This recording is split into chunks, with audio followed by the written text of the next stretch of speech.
श्री स्वामी समर्थ. 25 डिसेंबर श्री दत्त जयंतीनिमित्त आजचा अध्याय 51वा. मराठी भावार्थ. बिदरच्या बादशहाचा निरोप घेऊन स्वामी गाणगापुरास परत आले आणि आता आपण गुप्त राहावे असा त्यांनी विचार केला. मी फार काळ प्रकट राहिलो तर बादशहा पाठोपाठ अनेक म्लेच्छ येथे येतील आणि त्यांचा येथील भक्तांना आणि ब्राह्मणांना उपद्रव होईल. म्हणून आता आपण गुप्त राहावे व लोकांना मात्र आपण श्रीशैल यात्रेला जातो असे उघड सांगावे. देहाने शिष्यांसहित आपण श्रीशैलास यात्रेला जात आहोत असा त्याने देखावा निर्माण केला. भक्तांनी स्वामींना पोहोचवायला आल्याना खूप विनवण्या केल्या.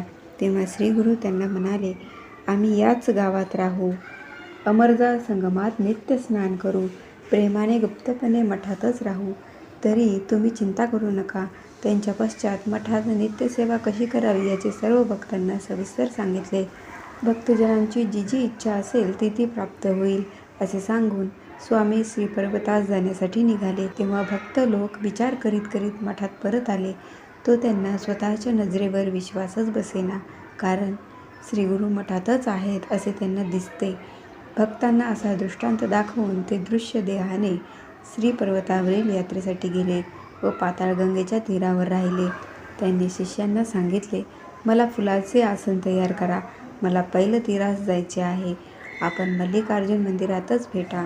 श्रीगुरूंची आज्ञा होताच शिष्यांनी सेवंती, कमळे वगैरे अनेक फुले आणली आणि फुलांचे सुंदर मनोहारी आसन तयार केले व ते पाताळगंगा नदीच्या पात्रात ठेवले. तुम्ही गावात जावे असे भक्तांना सांगून श्रीगुरू फुलांच्या आसनावर बसले आणि त्यांनी त्यांचा निरोप घेतला. त्यावेळी निरोप घेताना श्रीगुरू शिष्यांना म्हणाले, आम्ही निजस्थानाला जातो, तेथे पोहोचल्याची खूण म्हणून फुले पाठवू. ती शेवंतीची फुले असतील.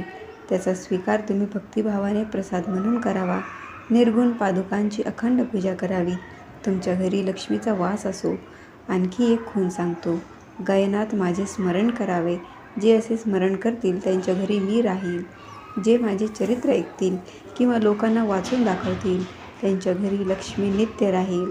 श्रीगुरू दृष्टिक्षेपात होते तोपर्यंत त्यांच्याकडे अश्रू भरले डोळ्यांनी सर्व भक्त पाहत राहिले. नंतर ते दिसेनासे झाले. त्यांनी शेवटचे दर्शन डोळ्यात साठवून शांतपणे डोळे मिटून सर्वजण स्तब्ध उभे राहिले.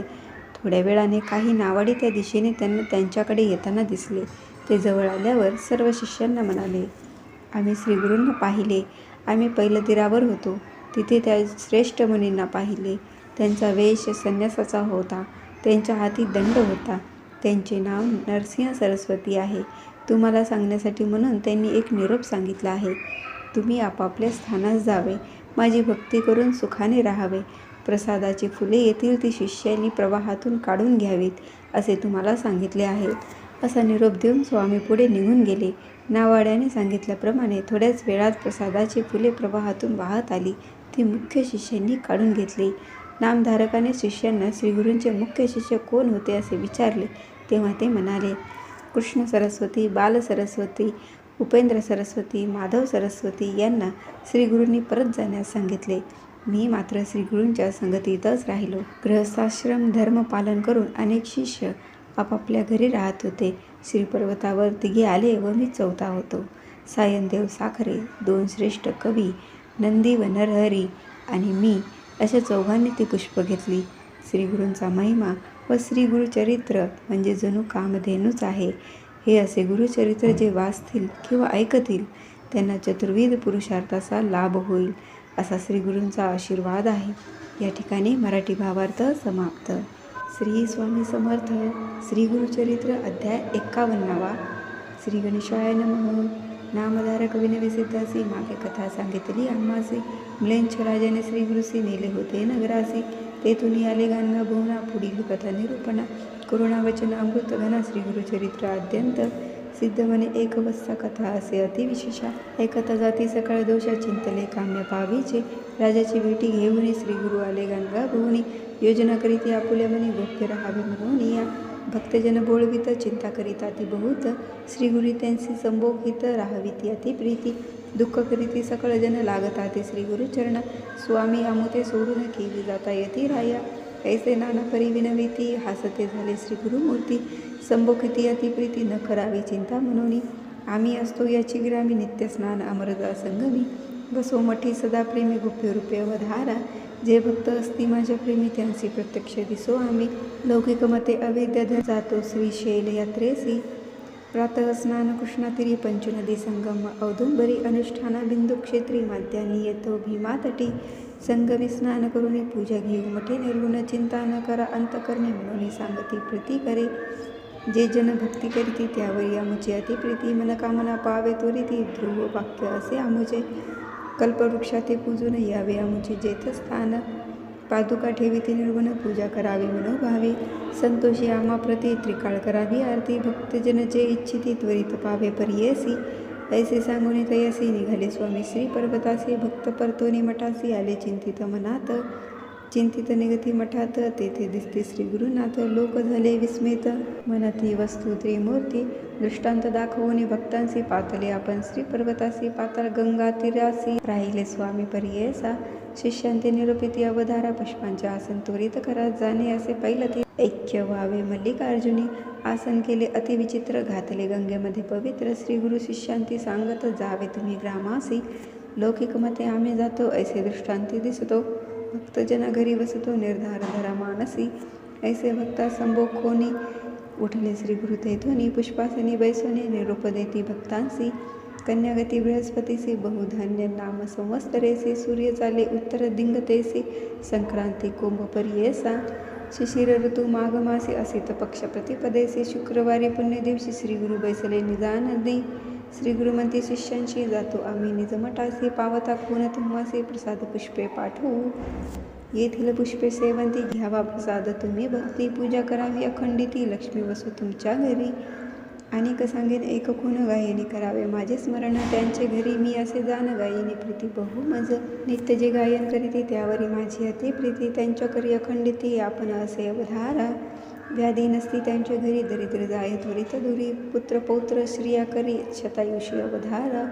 ऐकती चरित्र माझे जरी अथवा वाचिती जन निरंतरी. लक्ष्मी राही त्यांच्या घरी संदेह धरावा मानसी.